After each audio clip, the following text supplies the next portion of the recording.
Hey y'all, it's Daily with Reclaim Grace, and I am so happy you clicked on this video. Today we have a couple thrift flip makeovers and a furniture flip. I'm doing a faux linen look on the piece of furniture, and I am super excited with how it turned out. Y'all let me know what y'all think, and we're going to get started right now. Our first project today, we are going to call a little ugly duckling bowl. I picked up this piece from a very unique thrift store in a very small town that I don't visit a lot. I paid $10 for it, and I know like that's probably a little more than usual that I would pay for something, but I just had a vision for this piece. I could see it being used to hold little coffee pods, dog treats, really whatever you need to store that you're not worried about it being airtight. So we gave it a good clean, and I'm going to prime the exterior of the duck bowl with one good coat of a flat black enamel spray paint. I want to get some crackling and chipping on this piece because I'm going to be using milk paint. So I really need to cover all of these weird colors.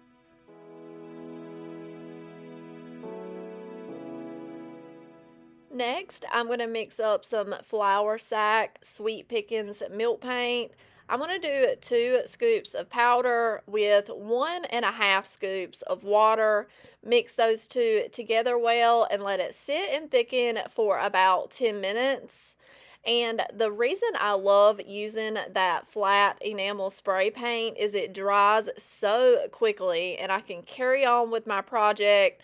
By the time my milk paint had thickened up, the duck bowl was ready to be painted, and that's just my kind of project for this week. Quick and easy for the most part. So we're going to come in with our first layer of milk paint, and I'm going to put it on pretty thick. And I'm going to do 2 coats to both of the lid and the bottom of our duck bowl. I am going to cut in around the duck's beak. And I started to cut it around the eyeballs, but I ended up just painting over those, and I'll sand that spot back in a later step. Um, it was just a little too complicated to cut around the eyeball. In between my first coat and second coat, I am going to come in with my heat gun and really dry that paint down. This is going to add extra texture. It's going to force dry the paint and create lots of chipping and crackle.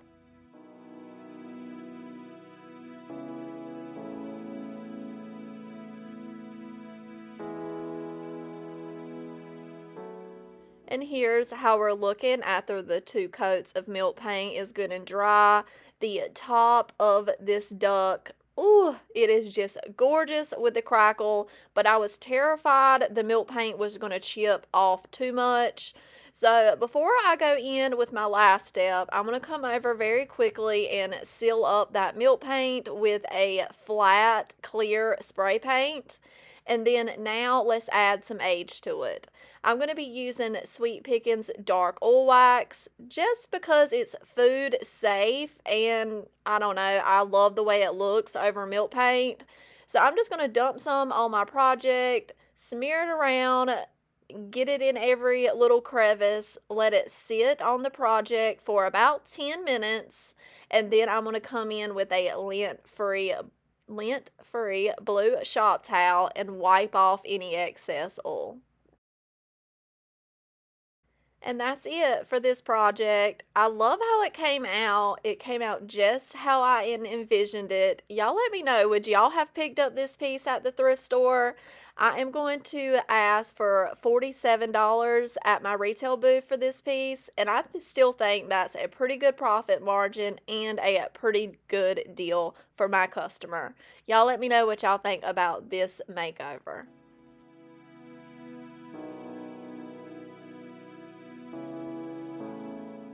Our next project is a quick one, so don't blink or you're going to miss it. We're starting off with a 99-cent thrifted cheese crock, and we're breaking out a white transfer from the IOD traditional pots transfer pad. I picked out this duck one to match with our first duck project, and I'm just going to peel off that protective backing, get the transfer placed where I want it, and start rubbing away. Once I get this transferred down, I'm going to burnish it well and go over the top of it with a little bit of clear wax. And I forgot to take some final pictures, so here's a quick one from my booth.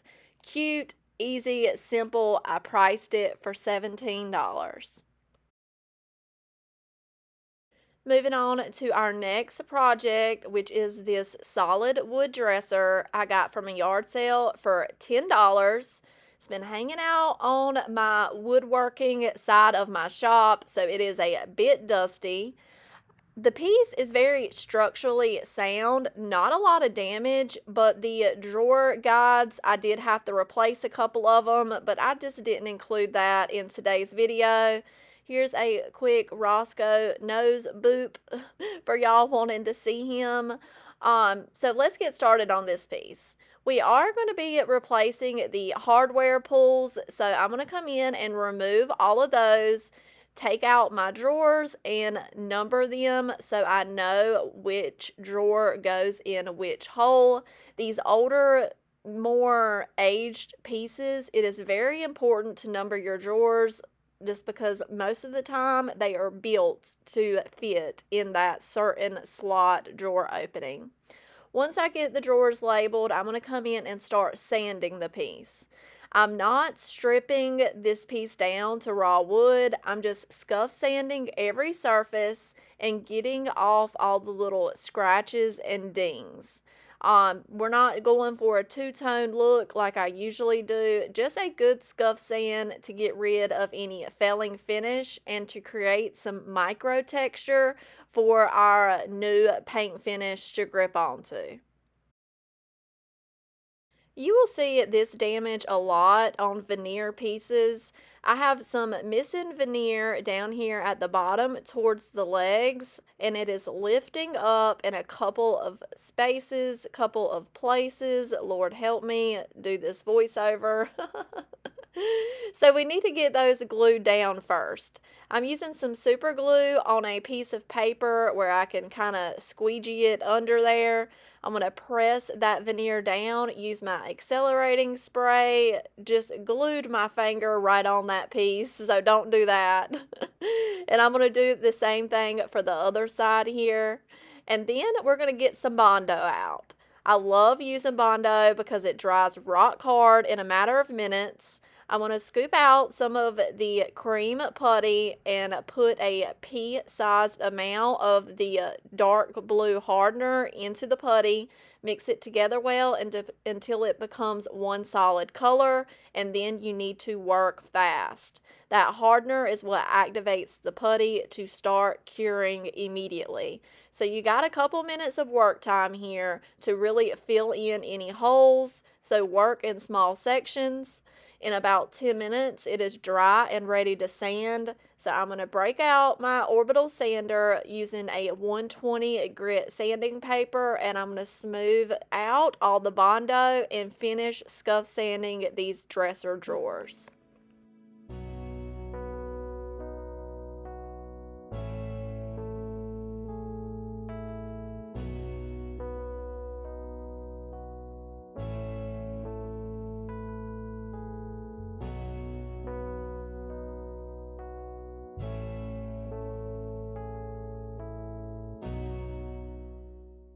Now it's time to prime. I have a little rolling tray here that I've just cut up a piece of trash bag to cover it up so I don't have to worry about cleanup. I can just throw the trash bag away.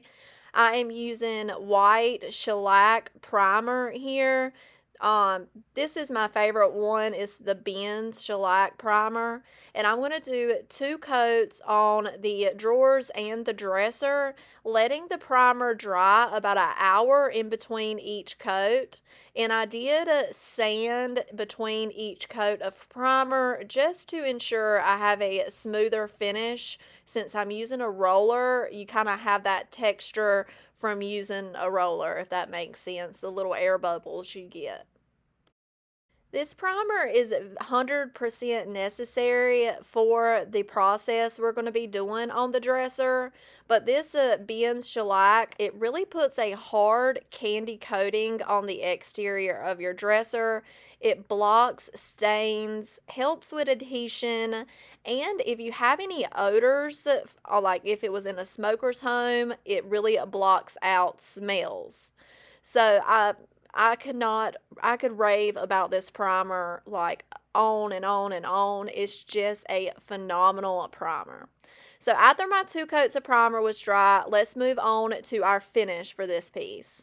I'm using an all-in-one paint, blue pine, and then I'm going to use some of this Floetrol.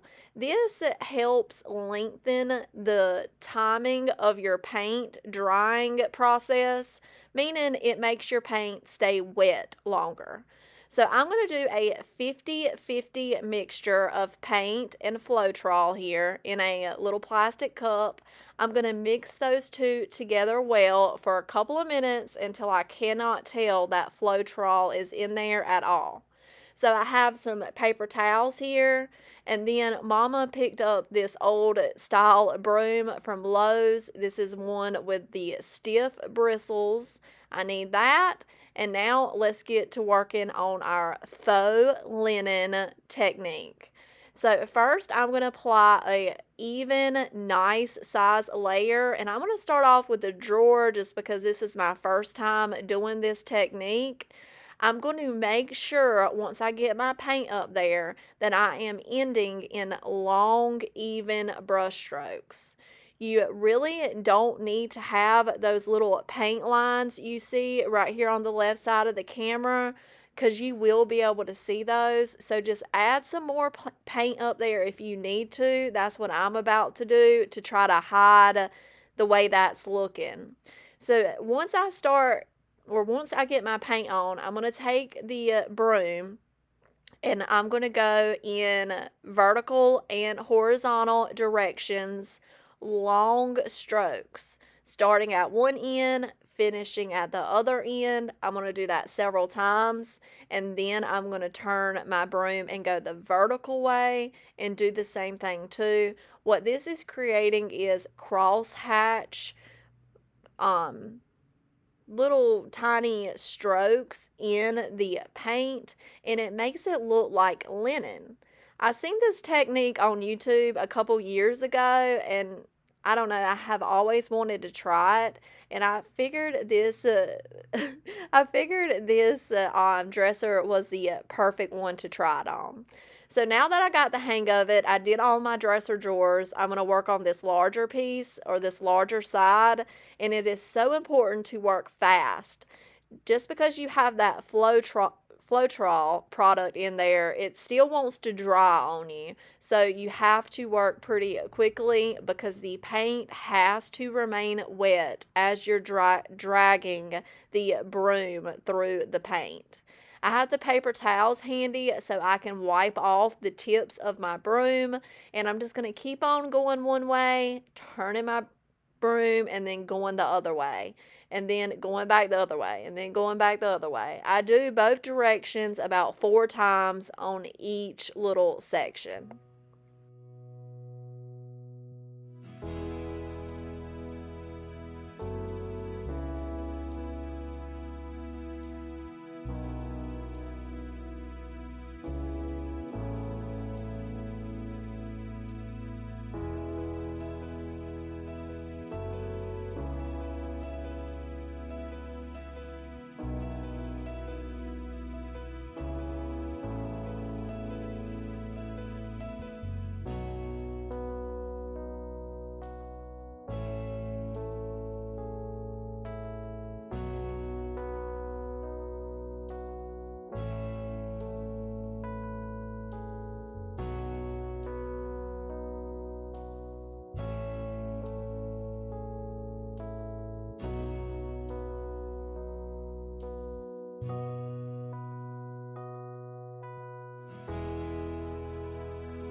Now that we're done painting, I'm going to remove the tape from around their dresser drawers, and now let's freshen up the wood on these drawers.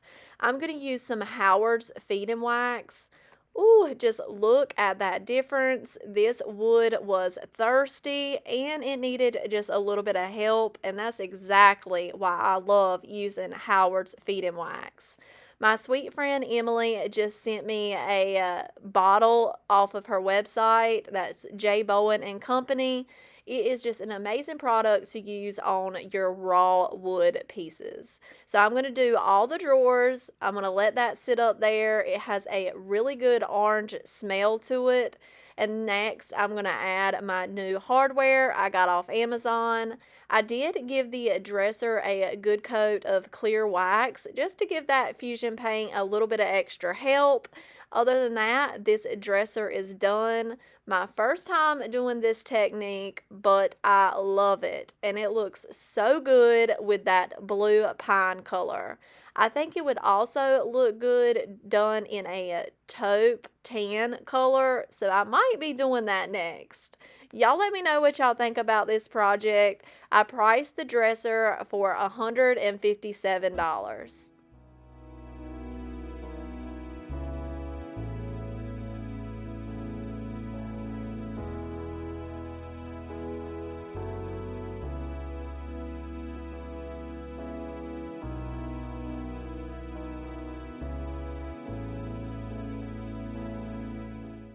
And that is all I have for you today, my friends. I really just took some projects I already had finished and then got this furniture makeover done and into my booth because this past week I have been so busy packing up all the IOD orders from the spring release. And I just wanted to pop up here for a second and personally tell y'all thank you. Thank you, thank you, thank you. Like, your support really just blows my mind every single time y'all show up and show out. So, thank you. We are almost completely sold out as of right now, but we should have some more items coming in the next few days. I'll be sure to send out an email and maybe a YouTube community post when the items are back in stock. Thank y'all so much for spending your time with me today. And if you got any inspiration from today's video, hit that like button. Definitely leave a comment down below and subscribe if you have not already. Thank you for spending your time with me today, and I'll talk to you in the comments. Bye.